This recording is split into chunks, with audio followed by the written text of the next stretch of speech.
Do you know the I acronym think FRIES, Marcus? I do not. So FRIES is an acronym. When we're talking about consent must always have FRIES. So consent must always be, yep, freely given, reversible, informed, enthusiastic, and specific.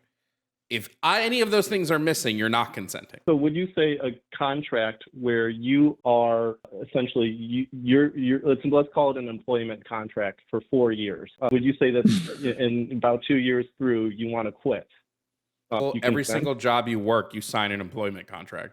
And every single job you work, you're allowed to quit if you want to quit. About the And they're military. all literally, you don't have autonomy in the military. So there are situations in the United States government where you give up your rights. Why wouldn't creating a life and maintaining a life be something that you could also say that you are giving your rights up for?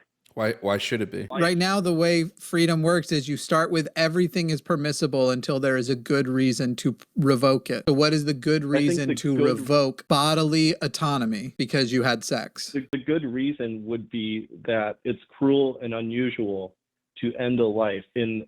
Why is it cruel? While it's cruel because, I mean, it's like, let's be realistic about it, right? That entity, the fetus, whatever you want to call it, the bundle of cells, like going from, like, let's say you detect the pregnancy at 4 weeks, right?